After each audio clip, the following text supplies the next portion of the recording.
Wonderful. As always, please do mention it out in the chat or in private to either of us if you'd like anything vis-a-vis recording based on your references. Cool. For first affirmative, you have the floor whenever you're ready. Hello, am I audible? All good, loud and clear. All right, starting my speech in three, two, one. Oftentimes, what is the biggest drivers of climate change are a lot of companies that get to mass produce things such as plastic, which oftentimes come with the carbon emissions associated behind these productions, because there's oftentimes a release of CO2 emissions that go into the atmosphere, which oftentimes leads to a lot of negative externalities from people being able to suffer from cancer, the fact that you're going to get rising tides, and all of these different things. What is the what do you imagine CBAM to look like coming from our side? So take note that our side isn't going to be a levy on the good itself, but rather on the carbon emissions that that specific good produces, right? So we're going to include like significant like regulatory agencies that will measure the extent of carbon footprint associated with that steel, fertilizer, or plastic, in which like if ever that is more carbon intense, then we'll impose a higher levy. If it's lower, then lower.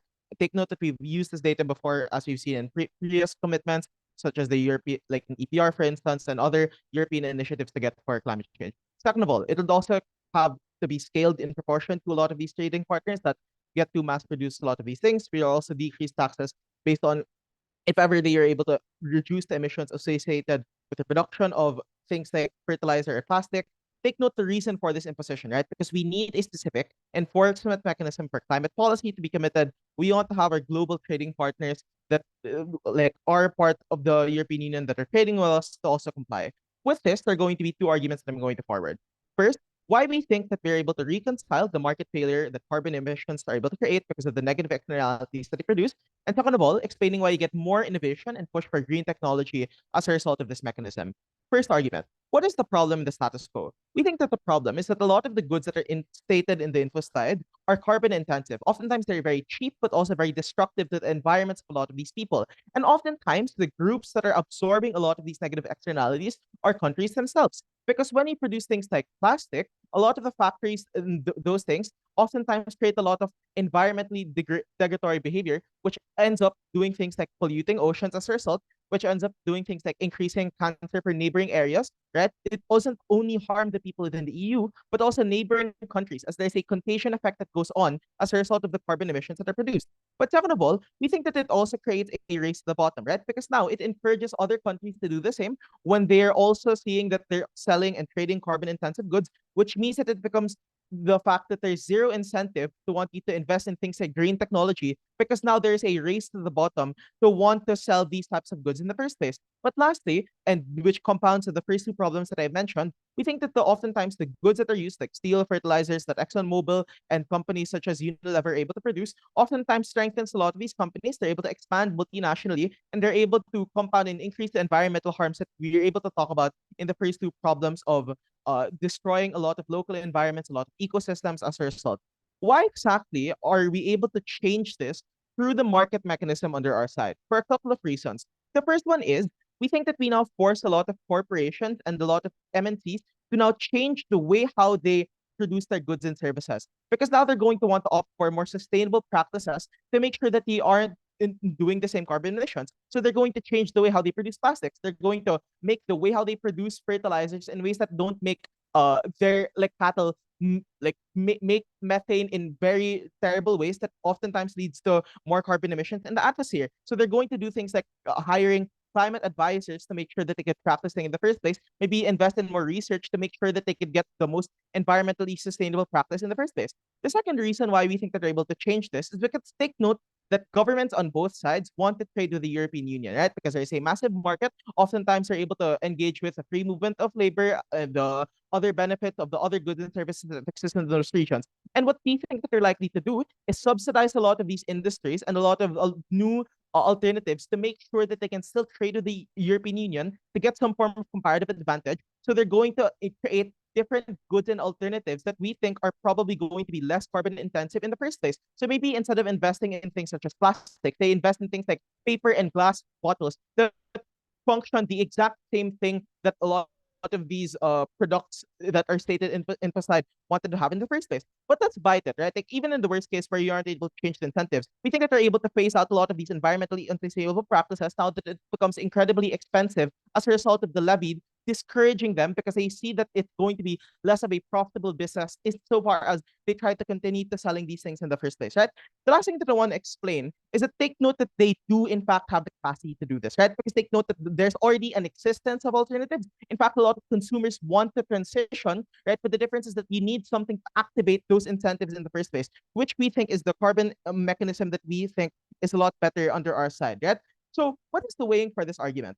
One, we think that we're able to lead to a lot of stronger enforcement mechanisms that improves like trade in the long run, because now you're able to force a lot of these different industries to now adjust, which saves millions of people that would have been harmed by the catastrophic effect that come as a result of climate change, right? But two, we think that like let's take the worst case where you're going to have a increase in prices in the short run as a result of the levy. We think that under their side, it will be relatively more expensive to patch up a lot of the negative externalities that come, right? Because they're going to be people that, for instance, are going to have bad health outcomes as a result of climate change, right? Or people are having to like change our oceans and make sure that they're safe, right? These cost millions of dollars, which is the short-run harm of prices increasing. And take note, like given the incentives that I mentioned previously, there are going to be incentives to want to make sure that their plastics and electricity and cement is going to be a lot less carbon intensive, which is why it won't happen because they're going to want to react to this and make sure that they're still selling at lower prices.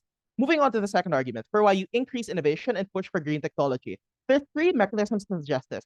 First of all is to suggest that we think that the taxes and the levy that we gain from the like producers that still produce carbon intensive goods we're going to use that money to do things like subsidizing like green industries under our side, right? Take note, there's probably going to be millions of dollars that would get from the taxes that you get from Unilever, Reynolds, a lot of these products that do use things like polyethylene or polypropylene in the first place. But second of all, we think that it's just the classic substitution effect, right? Because producers like global that rely on these global producers are now forced to find other alternatives, which means that they're more likely to fund and invest in say, research in the first place as a result. So now they're going to invest in, as I mentioned, the other alternatives that I mentioned of like paper or glass, or maybe other things such as eco brick, if not cement in the first place, which means that you push and try to make sure that you increase the amount of producers that go in these spaces, which creates natural competitive incentives to want to lower down prices in the first place and more research as a result of gaining more new products in the like market for whatever goods and services that are trying to produce. But lastly, and we think it's very important, we're able to use the data that you get from this specific mechanism to make future recommendations, right? Because take note that this part of the motion also includes the measuring of the carbon intensive goods, right? So you think that they're able to track the way how companies restructure their supply chains, the way how they're able to restructure their production capacity insofar as like the change in carbon emissions with respect to the change in action that they're doing in the first place, which means that they're able to tell them this is the best way to like have environmentally sustainable practices, right? So we think that under our side, you get more green alternatives that are able to save markets. You get the ones that produce less carbon emissions. As a result, you're able to save the planet as a result of the European Union creating the action in the first place. For those reasons, affirm. Wonderful. I'd like to thank the first affirmative for that fine speech, calling upon first negative.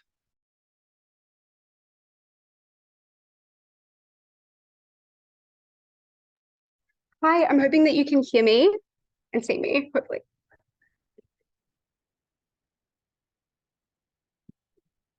All right, thanks so much. Starting my speech in 3, 2, 1. Europe was a terror to the function of a hopefully one day equitable global economy. This was the same group of nations that cut up other countries to ensure they had the exact minerals that those nations in Europe wanted, that they still profit from to this day. This was too costly to the world economy, and Europe made sure this was too high a cost to bear for their trade partners. 4 things in this speech. Firstly, how this operates and why this is done poorly. Secondly, how exporters react. Thirdly, why this inflames geopolitical tension. And lastly, a principled push and why this is inherently an immoral action for the EU to do. But the first thing that I want to clear up before I actually get into any of this material that I have that directly responds to the opposition is just pointing out that this is an empirical debate. They don't get to model what CBAM actually is, because as the info slide notes, this is literally on products. It's not like you can scale at different nations. It is on the products. So this should indicate a really large issue with the opposition's case, in that they can't actually pick and choose which nations it's applied to. That is just something that they cannot do. But firstly, as a port of argumentation, how will this operate? Framing here, just because something is intentioned to solve climate change, or not even to solve it, it's to alleviate it from the balance of Europe and the piece of paper that they can hand to the UN or something like that. But the thing to say is this doesn't actually mean there is any meaningful action on climate change, and this is just for a few reasons. The first thing to say is this is just to keep in line with EU standards. The second thing is companies are often just likely to pass the costs on to consumers anyway. Maybe the companies are still going to eat some of this cost, but consumers are likely just to be harmed anyway. And the last thing to say is who is targeted. A lot of these are large trade partners with Europe. So this could include Russia and aluminium and natural gas, but also nations like Mozambique for things like aluminium, or Zimbabwe for steel and iron. Very, very important minerals from these nations that really, really need that economic injection. But secondly, why do we think exporters are likely to act really, really badly?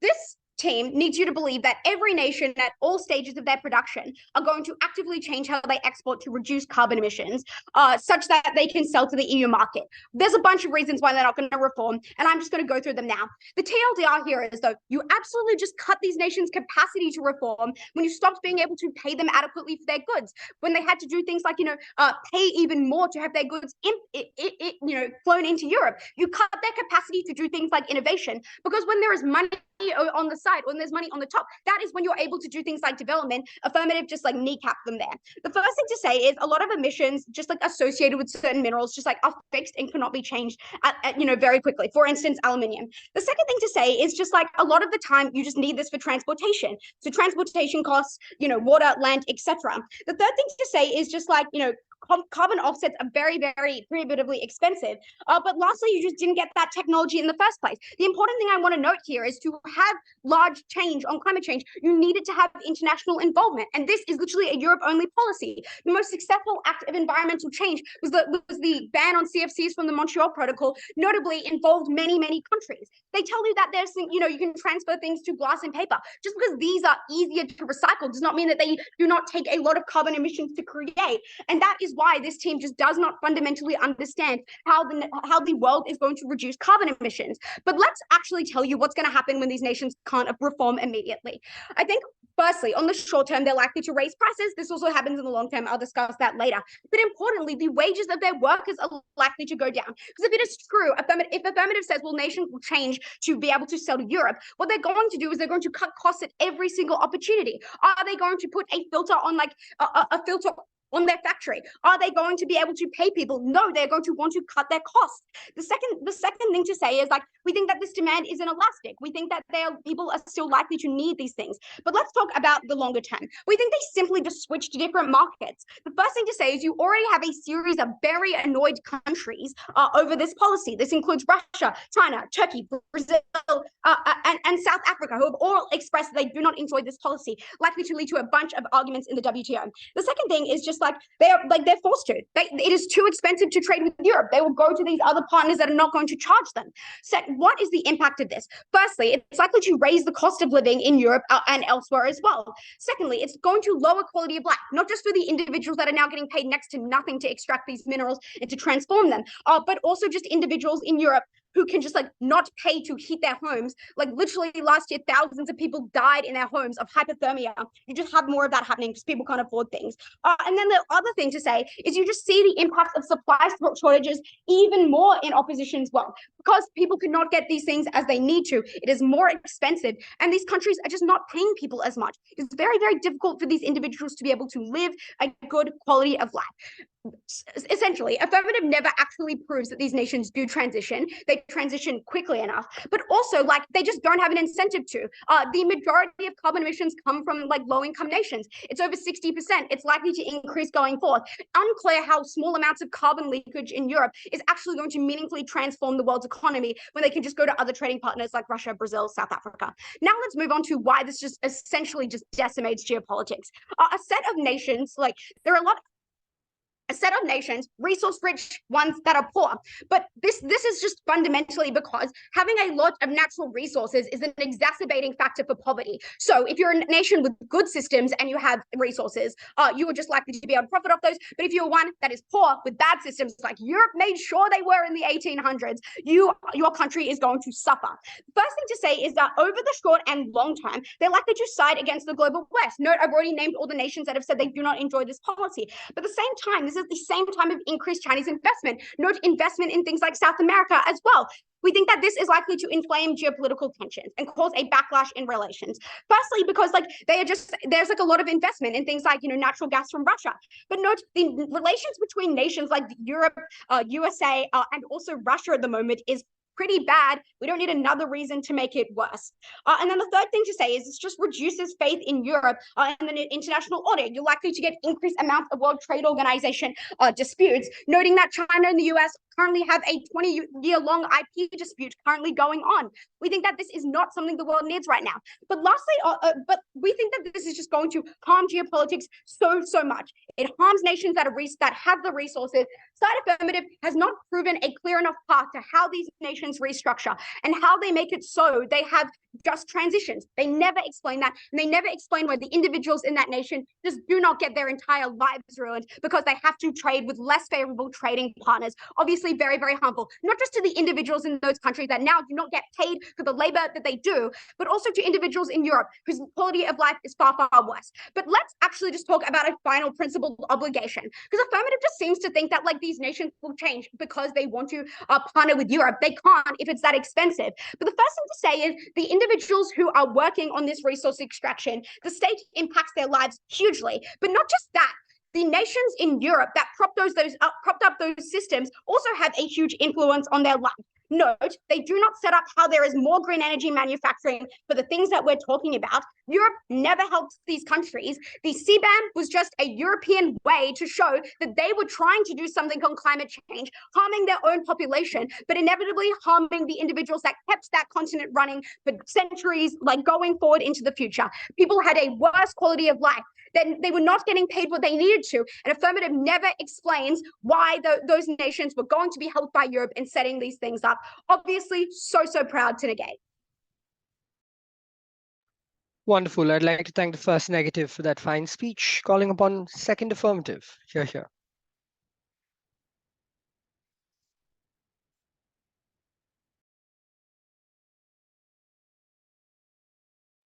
Okay, all right. Hello everyone. My name is Luigi, preferred gender pronoun TMD. Just let me set up.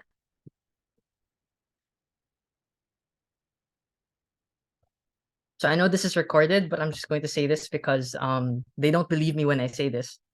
Before I start my speech, I would like to thank my family and shout out my best friends David and Nico. Both of you continue to inspire me every day of my life and in this sport where it's so easy to lose hope and your sense of self.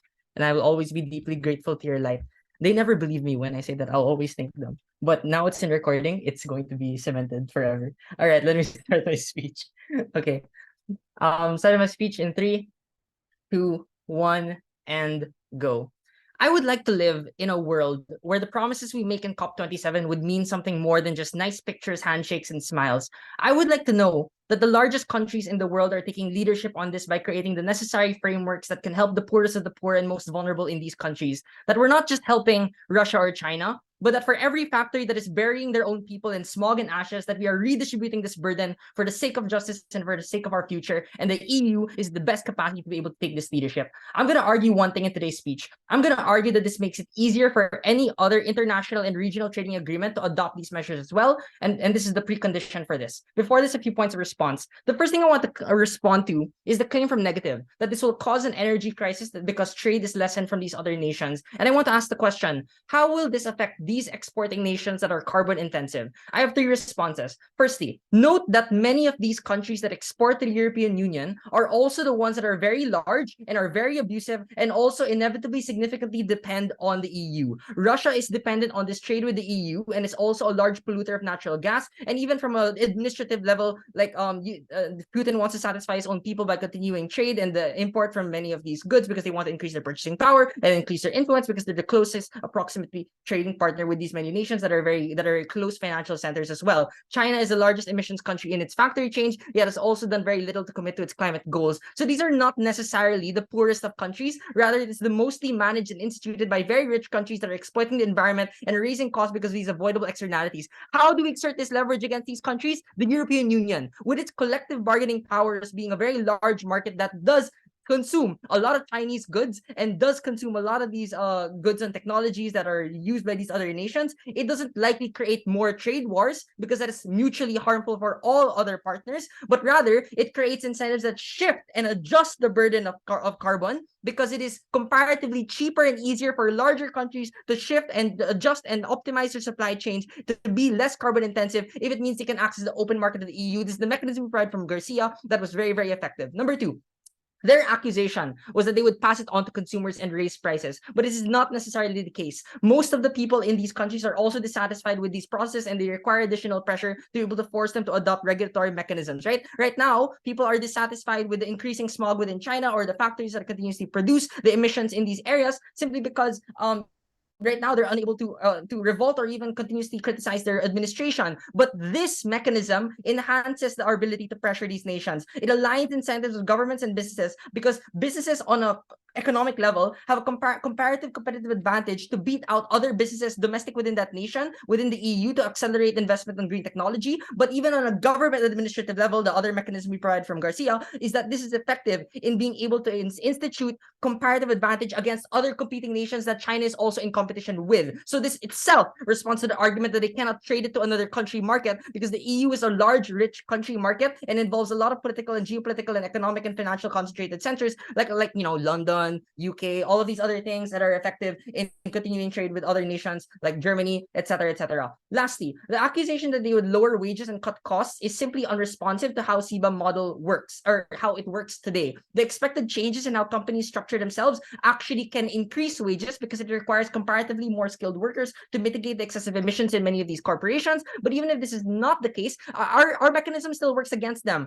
Through the taxes we impose on larger monopolistic markets that are very carbon intensive, it makes it easier for the European Union to select winners themselves from these other trading partners nations that are able to comparatively provide cheaper, less carbon intensive goods, which encourages more investment domestically for those industries that are less carbon intensive in alternative cement, alternative iron, alternative metals that are also able to compete against the dominant industry that has today. So we need this initial bump, initial subsistence to be able to allow this investment to substantially accelerate itself within the market. Like this is exactly what we did with the institution of green bonds through the European Union and through the United Nations, because we made preferential treatment towards specific companies that would have otherwise not had the fixed cost of being able to invest in green technology. This does so because it's a carbon border adjustment model. That is how we are adjusting the carbon from within companies and corporations itself. But secondly, they argued that this will set geopolitical instability and tension.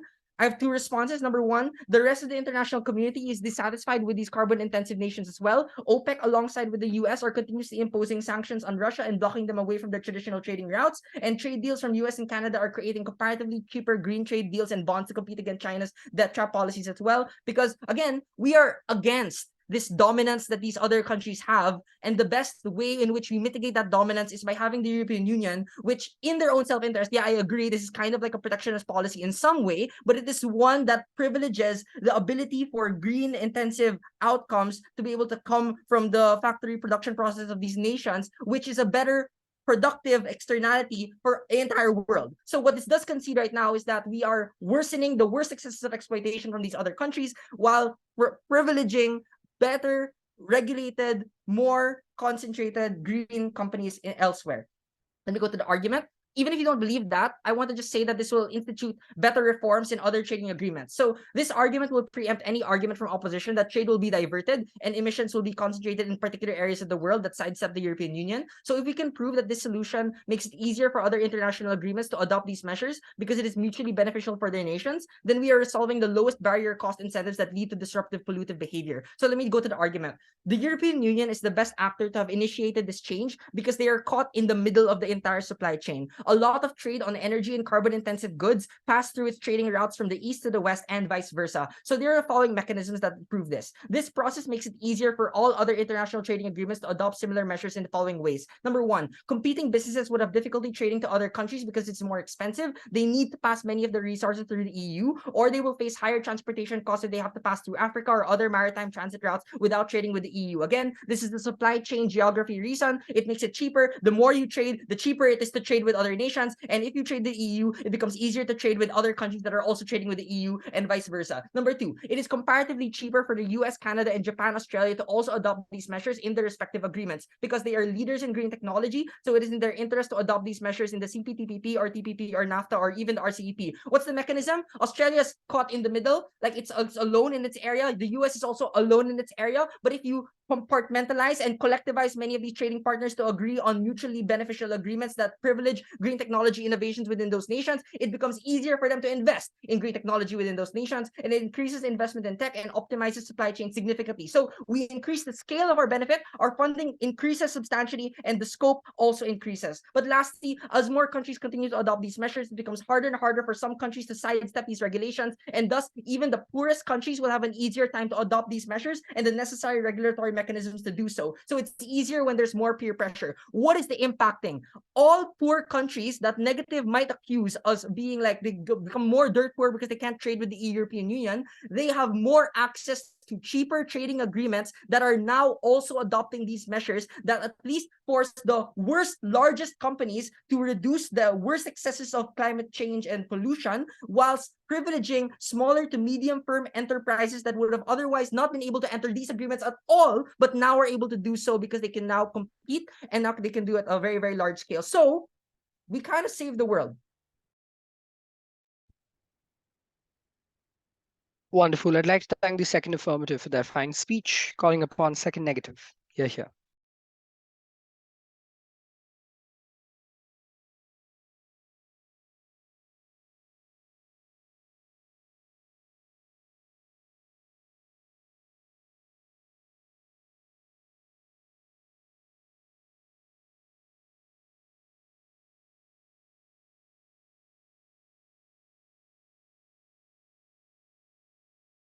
All right, just making sure I can be heard. All good, loud and clear.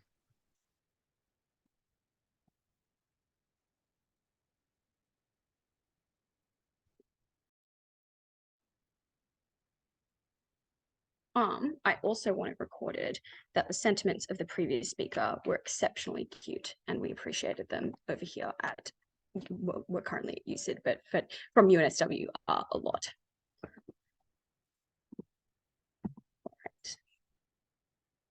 I'm going to make one extraneous observation before I get into the speech. I think these guys have a massive contextualization problem as to where this debate actually occurs. They tell us a lot about China. They tell us a lot about secondary order manufactured goods and largely kind of, I guess, plastic consumer products. I think this misses where the bulk of this debate actually occurs, and who it affects and who have been the most vocal critics of it for this reason. And it is in countries that rely primarily on extractive industries. It relies on countries that it hurts countries that rely heavily on aluminium. It hurts countries that rely on exporting phosphorus. Some of those countries have had, say, significant Chinese investment, and that is why they would not like it. And yes, China exports some of those things. Perhaps it would make Chinese goods more expensive, but that is like the less important part of this debate. There's clearly a debate where some countries or some industries that operate in some places would be able to adapt to this reasonably well, and some would absolutely not be able to adapt to it at all, and that would be horrible. China, I think, actually has one of the greater capacities to adapt adapt to something like this.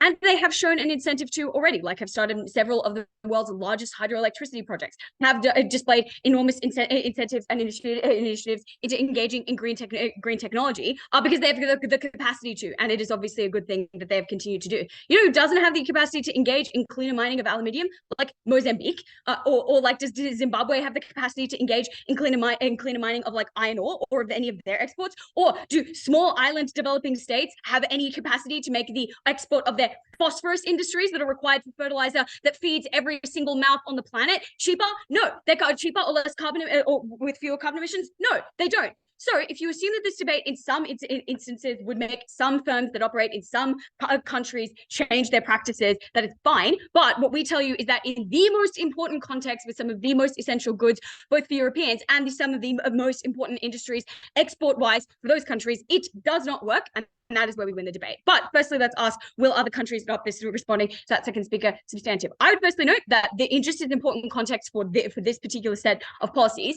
this was introduced alongside European Union carbon pricing to effectively stop what is referred to as carbon leakage into Europe's, I guess, associated carbon footprint, right? That is to say, they consume goods from other countries in which they literally cannot affect carbon pricing because they are not the government of that country. So they implement this as a strategic onset from as a strategic counterpart to that. Places like Australia could not even implement carbon pricing and showed little to no interest in doing so, literally caused a change of government in this country. Many others have not shown similar interest to introducing the, I guess, set of policies that would make sense with this as a part of it. But secondly, I think empirically, we tell you that some of the world's largest polluters or largest countries, or countries that are the biggest geopolitical players, countries like Russia, countries like China, countries like Turkey, and the countries that are not associated explicitly with the global West or the global North empirically do not want to do this and have said as much and have said the European Union is stupid for doing this and that this is obviously a really deeply colonialist measure, as we tell you again at Aleisha, and punishes these countries extremely unfairly for not having the regulatory framework or the recycling framework or the energy capture framework in order to make these products green in the first place. Like that is obviously, they've empirically spoken out against that. But thirdly, they themselves give the race to the bottom mechanism there. If it is the case that you want to attract a comparative advantage over other countries with similar GDP or similar kind of composition to you, having cheaper consumer goods than them, having cheaper energy than them, all things that are affected by this kind of policy does help you enormously. So it's deeply unclear why you would not want to gain an advantage over some of the world's largest economies, or one of them in the case of Europe, by simply making all of the goods in your country much, much cheaper, which is what we tell you would happen when you don't do this policy, because we are the team that tells you that this makes all of these consumer and products, and products not like plastic, products like energy to heat your home so you don't freeze in the winter, as people are doing in Europe right now. Like, insane. Secondly, that in this speech on do they save the world, do they fix climate change? This is by their definition, their only win path. It has to be, I guess, within the terms of this debate. And obviously, this is not a policy that fixes climate change, because we tell you that producers and exporters will not, as a response, overwhelmingly reform their practices. Why? Firstly, they can first balance the books in other ways, which is what we tell you at Aleisha to very little response. They can cut wages, they can cut corners in other ways, and they can also pass the cost onto the consumers. I'm like, yeah, these guys say, well, consumers don't like that, and they also need to be the ones to give a set to these policies. Yeah, if it's electricity, who cares what consumers don't like, right? Like, that is an inelastic demand. People need to heat their homes. People need to cook their food. People need that to live. That is why they will be able to pass the cost on to consumers. That is why with energy shortages in Europe, the price has been passed on to consumers overwhelmingly. Secondly, there are still other markets that you can and will trade with, who are, one, ideologically primed to capitalize on this fully and say, yeah, small country that we would maybe like to add to the BRI, to the BRI, we will happily go, purchase your raw aluminium at a price that is actually fair to you and not require you to pay or to cop these kind of levies. But secondly, who have enormous populations and therefore and often enormous agricultural industries, enormous manufacturing industries, who have enormous needs for these particular products like phosphorus based fertilizers, like aluminium, like all of those things.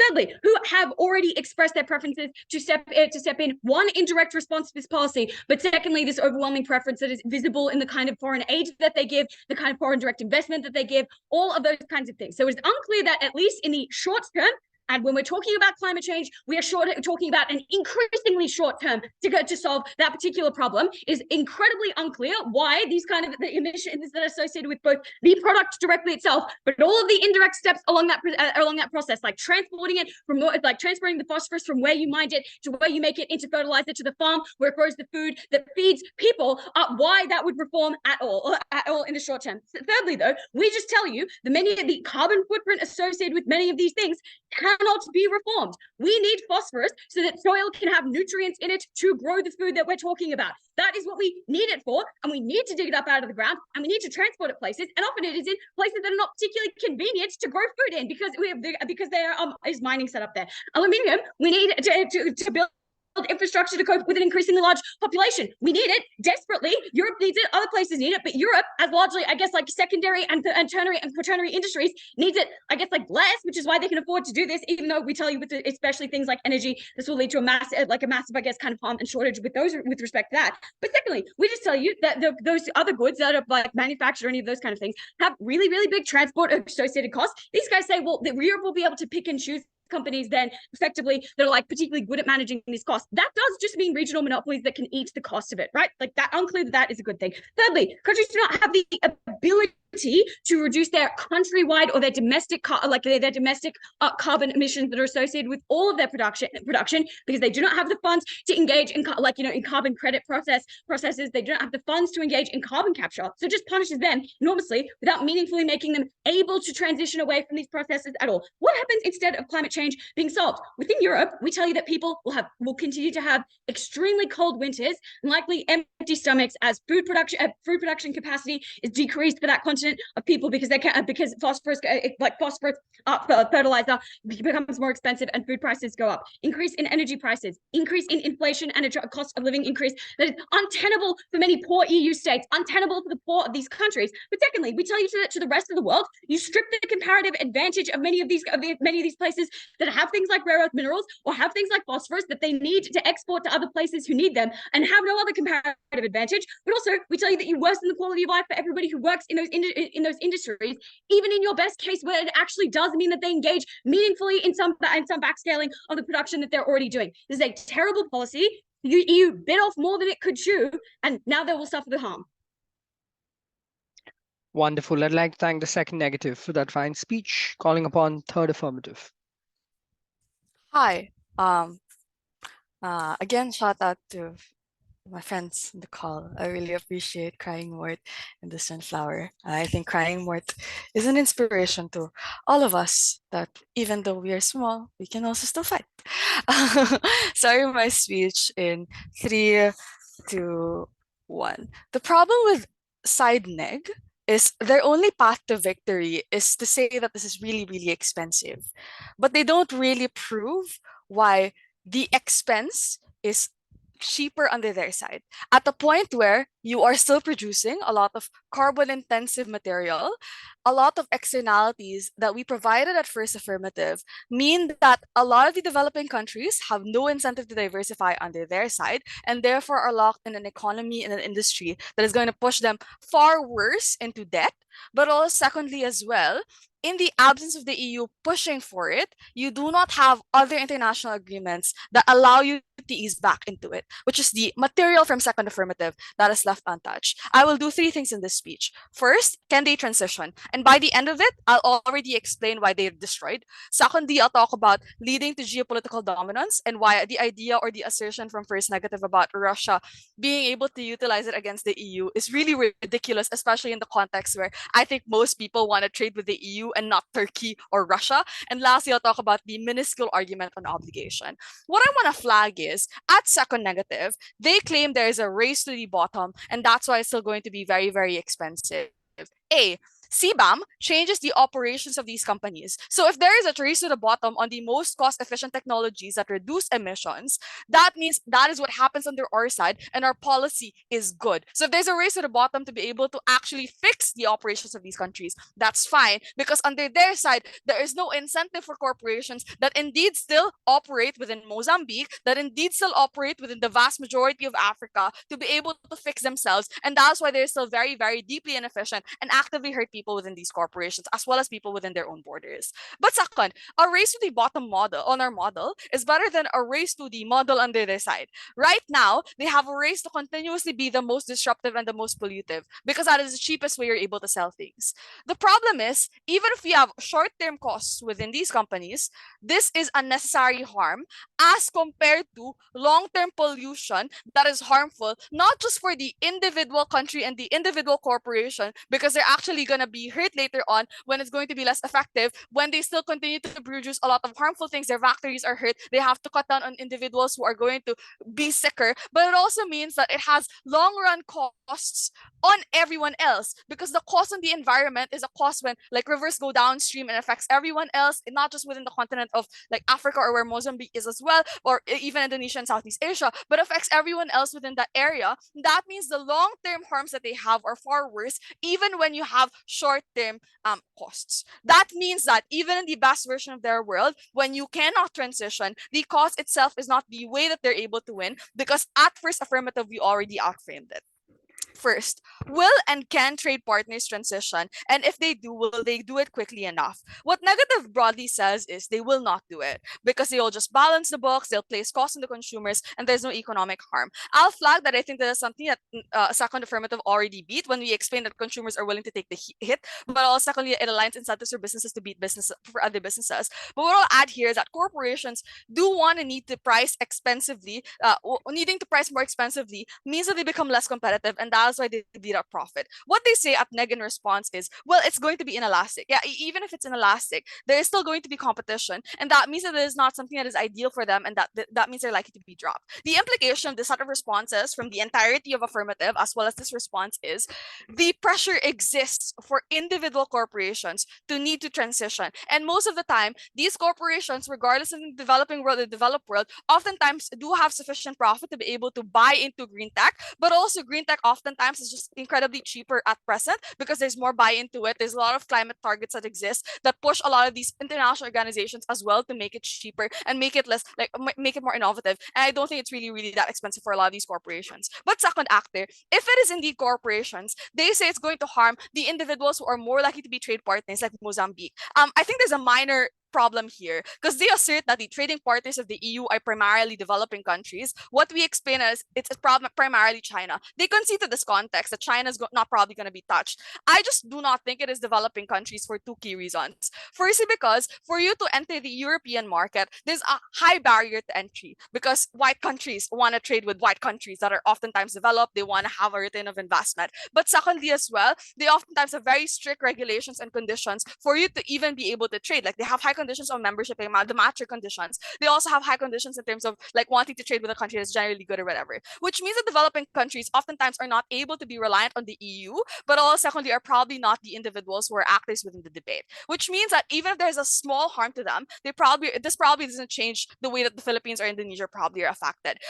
But even if they are indeed the countries that are affected and are incapable of being able to transition, we explain that the CBAM is a process. The way that the policy is being used by the European arbitration of an environment is that it does take some time and they're going to be able to utilize it differently. But secondly, we explained you have additional subsidy because the CBAM uses the material or uses the money coming from the levies to be able to subsidize a lot of like the ways that people are able to transition. In the same vein that the EU gives a lot of aid and subsidy. So I do think it is something that they're able to do and are able to transition towards. But even if they do not have the capability to transition, and we already explained multiple incentives for why they're going to be able to transition, we think under our side, if you still drop a lot of these countries that are not able to transition, that's fine. Firstly, because they are now limited to having trade partners within China and Russia, as they explained. These are not trade partners you want because these are countries that oftentimes are very unreliable. That's why they're going to want to trade with the EU that, as first affirmative explained, has a massive market, but also has a massive political and geopolitical power in the region.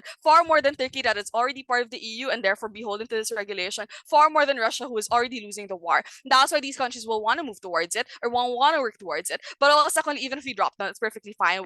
I think it's good that we prioritize the free market and prioritize being able to encourage a lot of environmental support, especially because it affects especially the individuals in the developing world the most. Which means that in the worst version of the world where individuals cannot transition, which I just do not think happens because the trade partners oftentimes are China and the US, that is perfectly fine because we prioritize being able to have sufficient trade that reduces externalities and that makes it cheaper in general for everyone. Even if there is a small shortage in the short term, the shortage on their side is far worse in the long term. Second, will this lead to increased geopolitical conflict? And the NEG team just claims that the EU is seen as colonialist and many countries already leave them or already do this. I just do not think this is true. Firstly, because it's not as persuasive. Even when countries like Turkey and Russia oftentimes criticize the EU, they often are still beholden to the EU because the EU is the second largest market after the United States, who is already in support of CBAM and this policy. Which means that even if they claim that the EU is colonialist, that really does nothing because the majority of the world prioritizes economic subsistence and economic support. But secondly, even if they move towards these alternatives, we explain why other agreements and international groups are able to still dominate and are able to still pressure a lot of them to becoming more environmentally friendly. That is, even if people no longer want to participate in the EU, Second Affirmative explains that other individuals and other countries are able to do it a lot easier because they have a role model in terms of how they're able to utilize the ways that the policy works, i.e. CBAM. Even if it takes a long time, we're perfectly fine with it. I think geopolitical tension is probably in the favor of the EU when they are winning the war, when they are supporting Ukraine, when they are supporting other countries and have the largest military capabilities through NATO that is associated with the EU. That's why it's perfectly fine. Lastly, does the obligation actually exist? Negative just says, well, there's an obligation for the EU because they are like colonialists. Like I sure, like they can do reparations. I don't really give a shit. Like I don't really care. But it is also fulfilled by Second Affirmative and extension when we explain that there are still long-term benefits that exist within a lot of developing countries that often are going to trickle down to them. For these reasons, this is truthfully the clearest AFN I've seen. Wonderful. I'd like to thank Third F for that fine speech, calling upon Third Negative. Here.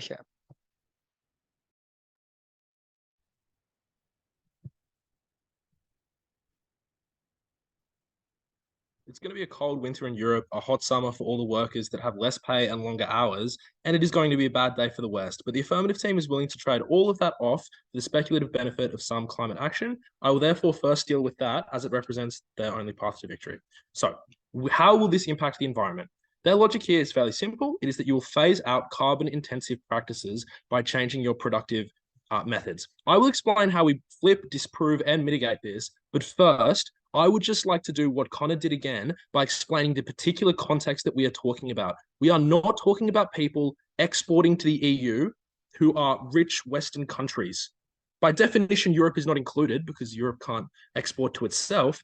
But also, like the US is not even included. As we have seen, they are not the ones who provide the EU with their energy. It is Russia. And that is the reason why we are talking about these developing countries is because, firstly, the largest exporters that we empirically know exist are countries like Russia. But secondly, it is also just because the developing world has access to these resources. It's like the developing world are the people who have accesses to the resources that provide the technology, the electricity, the resources, the raw materials. Like we know that this is empirically true. And even if they want to talk about rich, big countries such as Russia, it's like Russia does not have resources. Russia is probably a developing country at this point in its existence. Like Russia is very poor. It still fits under the definition we're talking about, which is the countries that are exporting to the EU are ones that are not very wealthy. They provide two responses to this. The first is that there's a high barrier of entry to enter into the EU and trade with the EU, but you need, like the EU needs to trade with them. If it doesn't trade with them, it doesn't have resources. So it's just a matter of necessity. And the other response is, well, there are strict regulations that the EU implements.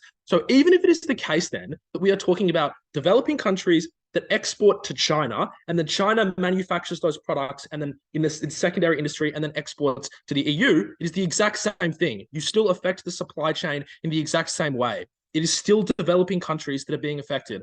Why was this important? It is because it cuts off a lot of their mechanisms. Because when they say you'll hire advisors, you'll invest in green research, you use glass instead of plastic, that is all too expensive. We are talking about developing industries in developing countries that do not have the capacity to invest in green technology in the way that they so optimistically attempt to frame this debate. They simply will not be able to. They do not have the technological knowledge. They do not have the access the researchers that they want to talk about. So we are talking about, in terms of exporters, these very poor countries who cannot do a lot of the mechanisms, cannot perform a lot of the mechanisms that they simply assume they will. Now I'm going to give specific responses to this logic, noting that on a matter of characterization, it has already fallen. The first thing we do is we explain that we in fact flip this point by demonstrating that this policy kneecaps the capacity for innovation for the particular countries we're talking about. Because poor countries have less money, and now they have much less money because they have a levy that is being placed on them, and therefore they can't actually pay for innovation. They say, well, they will, because this aligns the incentives of these home countries with the EU, because the home countries still want environmental regulation. But what they want far more, what their priorities actually are, is obviously just to develop, is to make money off of the resources that they are selling. Like the first and primary and precedent priority for these countries is quite obviously ensuring their economy actually develops in the first place, rather than kind of delving into the environmental regulations the affirmative team are talking about. And they say, well, at least it is not a race to the bottom under our side.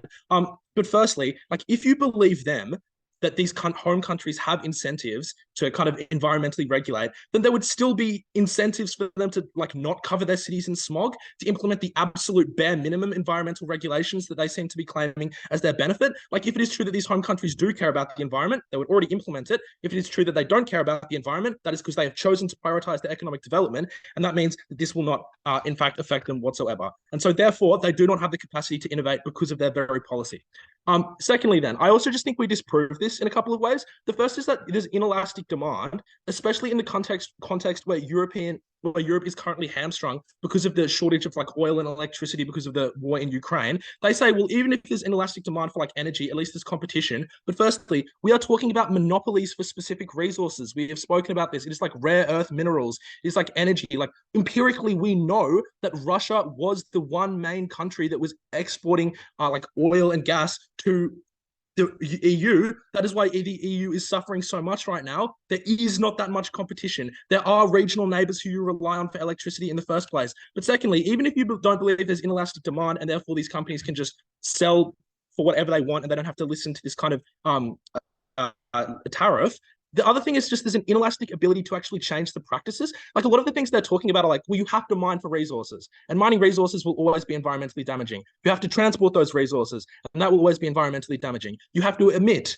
to get those resources out. The production of those things requires a lot of water. It is energy intensive. Like, a lot of these things just don't have easy solutions. And if they did, by that logic, they would already be implemented. But since they don't, it is not as if a poor country is going to be the one that is able to innovate and fix this problem in the first place. But finally, I would also just like to note, we provided mitigation to this, which is maybe the EU for like a decade is able to get these companies to behave in a bit of a better way. But in the long term, you will transition away from the EU as your main, like, as the main source of demand for the energy that you're exporting. They say the EU is a big market, but it is shrinking, firstly, because its population is not going up at anywhere near the rate of the rest of the world. And secondly, the other countries' populations are getting far bigger and the people in that country are getting far richer. So it is actually fine for these companies to shift who they export energy to the more richer and growing populations in other parts of the world. They say the EU is a necessary pit stop in the supply chain. That is literally not true. You do not have to go to that region to trade for the vast majority of the world. But also, that's not how trading works. You don't have to trade to, like, you don't go from like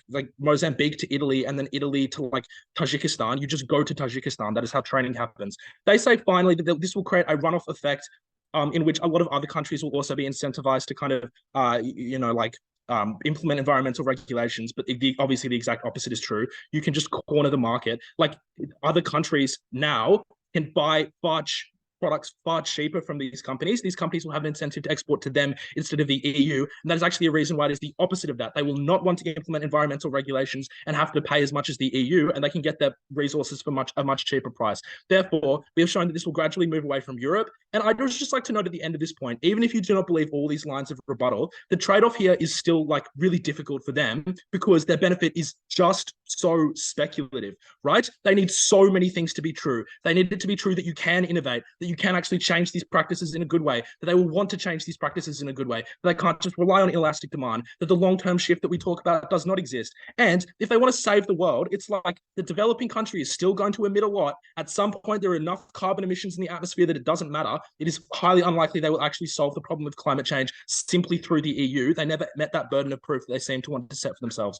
Lastly, then I'm going to go through our harms. We say it harms exporters, and they say, well, you'll increase wages for exporters because now they have to do more skilled things. This is like not a correct response whatsoever. Like the people who mine and work and do menial labor are no longer now, like because of this regulation, not doing more complex managerial jobs. That is obviously not the case. So the exporters get paid less. That is the extent of their response to that. But secondly, we say it is bad for Europe. They say domestic firms can compete with these firms that are exporting. Clearly not. If you need if you need to import, that shows you do not have enough of the resource that you want in your country in the first place. And then they say, well, there's a codependence. Europe trades with them and they trade with a country that's trading to them. But energy is the more important resource. Without energy, you have nothing. Europe has a lot of tertiary industries. It does not have enough primary or secondary resources. So these countries have leverage over Europe and a lot of people will starve. And finally, we tell you it hurts foreign relations. Those harms might not seem as big as saving the world, but they are at least proven. I'm extremely proud to negate, and now I will hand you over to Connor. Wonderful. Thank you. Third negative. Negative reply whenever you're ready.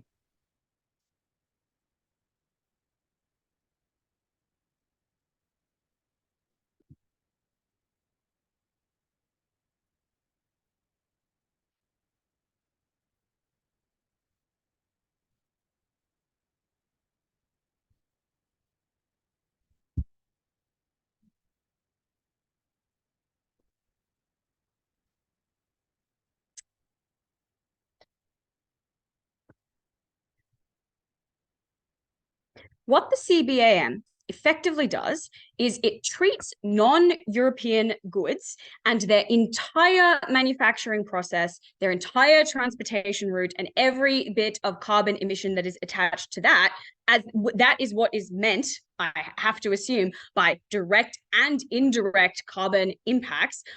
It presumes that all of those things occur within Europe, and then levies fees and things on that basis. Europe carbon prices to some extent within its own economic bloc. And what this does is it just says, we don't want any additional carbon leaking into Europe, so we will apply these standards to everyone who wants to export into Europe. That is very bad for two reasons that we continue to identify down the bench. The first, and the one that I think they are the most flippant about, is that this is profoundly unfair for countries who were financially, economically, culturally, socially crippled by the European continent itself and their political actions that enriched them. And secondly, that it just will not work because the rest of the world is not Europe. Europe, in fact, made sure of that. The rest of the world does not have European countries or wealthy European countries' capacity to engage in carbon capture, does not have the requisite environmental regulations and systems that are set up within that country to reduce the carbon burden and emissions of what are those carbon intensive industries.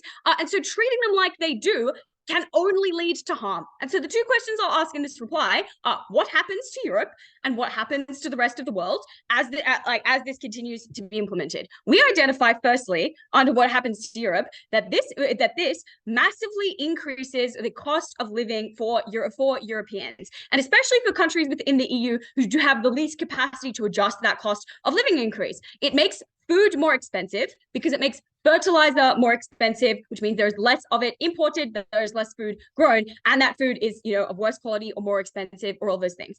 It makes energy more expensive at a time where you really, really don't want to be making energy more expensive, like natural gas or like oil. The point at which that you have a political mandate to continue, like excising sanctions on Russia. That is very bad. It means that people freeze to death in their homes over the winter. It means that people go without. It means that people have the lower quality of life in Europe than they probably are used to, and it causes massive amounts of harm to those people for relatively little benefit. Because, as we explain down the bench, many of the harms are not carbon emissions that are associated with producing these things are not able to be just directly fixed at the production end of those things, or are so outside the scope of a single company that they cannot be fixed, because it is the global economy, it is global supply routes that mean that product has a high rate of carbon emissions attached to it indirectly. It is just so beyond the scope of a single exporter that we describe. The second question then in this reply is, what happens to the rest of the world? Like the countries that produce the raw materials that get manufactured, the countries that do enormous amounts of, say, aluminium exports directly to the European Union. And it makes these countries, very, very simply, and they're strategically important materials for Europe, for the global West to maintain something resembling a world order, deeply resent the European continent, and ultimately move away from them as trading partners at all, for all of the reasons we identified down the bench and then again at Bennett. That is really bad for everyone, because the people that they will trade with instead will enforce absolutely no environmental regulations over them at all, or fewer worker protections, or they will invade those countries' sense of self-determination and democracy. They'll make them a part of global networks like we've seen with the Belt and Road Initiative time and time again. That is a far worse fate for those countries. And to the extent that in at least the short term they continue to trade with Europe, it means worse conditions for people on the ground, means lower pay for people on the ground as those companies pass off the cost at both ends to the people who extract those materials and produce them, and to the people who buy the finished product. It is a terrible way to go about climate mitigation, rather than frankly do nothing instead. But we identify, and I think these guys kind of concede, that there are, for a bunch of different reasons, incentives to improve our relationship with the climate. This was just this was a half-baked strategy, bit off more than it could chew. Happy to Nick. Wonderful. I'd like to thank negative reply speaker for their comments. Calling upon affirmative reply. Okay, all right. Hello, everyone. My name is Luigi, Preferred Japan Team Day. Starting my speech in 3, 2, 1, and go. In the words of Taylor Swift, the third greatest debater of all time, negative talks hot summers, but I know the ones they'll really have are the cruel ones. When you give them no alternative other than to rely on shameful companies that are killing our earth and our people day by day. Negative relies on several specific outcomes that we have preempted to be very unlikely. So let's respond to each and every one of them. Number 1, they claim that this will lead to more cold winters and more starvation and hunger due to significantly lessened trade and less capacity for other countries to adapt. I have 2 responses. Number 1, we demonstrated a more compelling reason that many large and small countries that are managed by multinational corporations will want to continue to trade with the European Union for a host of political, economic, and geopolitical reasons. We even made the argument that other trading agreements have an incentive to opt in, which lowers the barrier for other companies to compete and also continuously invest in green tech operations to minimize carbon emissions in their companies. So on a structural incentive level, we win this issue, but on a more global level, we make it easier and easier for other countries to also opt in and therefore reduce the cost that they would have otherwise happened at negative. But on a stakeholder level, we said that continuous trade and continuous reinvestment makes it easier for barriers to lower in the long run, where in developing countries, like the ones negative wants to defend so much, will be able to diversify more so on our side because their side is compelled to defend a world wherein those individual nations will always continue to be more polluted and die to pollution. Rather than dying to pollution, we prefer innovation. Second, they claim that companies will sidestep these policies by fudging their balance books and cutting wages and worsening conditions in their factories, and then this inevitably hurts developing countries. 1, we made the more realistic characterization that multiple companies exist to compete with one another, and governments and businesses, even the large ones like in China or even the small ones in African countries, have the mutual incentive to break apart existing pollutive monopolies to be able to introduce newer and more efficient carbon capture technologies. This is how CBAM works, and it is simply an oversimplification that people can fudge the books when really they have to demonstrate that this works on a production level scale. But even for developing countries, we explain that even if they don't have the technical knowledge, it is the multinational corporations operating in these developing countries that are the ones that have an incentive to continue their operations in these countries whilst fulfilling the carbon standards for the EU. So if anything, this model makes developing nations have become hubs for green efficiency rather than a race to the bottom for pollution on their side. Again, the comparative on negative is that these are the same countries that are exploited of the same resources, that lose their workers, that still will drive them to the ground because of the pollution that their countries are forced to adapt to. So on their side, they have a long-term externality that makes these countries even so worse. Even if you have some short-term economic growth, our model massively liberalizes the ability for different trading agreements and supply chains to be able to mutually shift towards green technology and green efficiency, and that is how we save our model. But lastly, they claim that we have regional monopolies on our model because we pick winners and losers, and they attempted to spin this in the second neg and the third neg. We demonstrated that we are shifting the pressure in global trade, that this is the model of the supply chain and geography mechanism I provided in my speech. While the status quo rewards worst level of polluting at lower costs, we are redistributing the burden back on the larger, more pollutive corporations, which is why our entire context, which they conceded at first up, was to say that many of the largest corporations in China, in Russia, that are heavily still dependent on being able to trade with the European Union or still be able to trade with other trading networks from developed nations in the West, wherein they still trade a lot with these nations, we make regional monopolies on green tech operations, even in our worst case. So we're happy to pick those winners. The EU is the best actor positioned in the most strategic location to use our collective leverage for the world's benefit. So no matter what stakeholder this debate was about, developing countries that are going to be dependent and driven to the ground on neg, or even the large countries who are still going to be excessively polluted and still drive countries to the ground on neg, our model makes it mutually reassuring and easier for investment to shift and the global supply chain to be able to be moved towards ones that are more efficient. Wonderful. I'd like to thank the affirmative reply speaker for their comments. Additionally, everyone for this rather interesting debate. Thank you so much, teams, and of course, observers listening in. Please do give us the room. Feel free to cross the floor, teams, virtually speaking, and then leave this breakout room.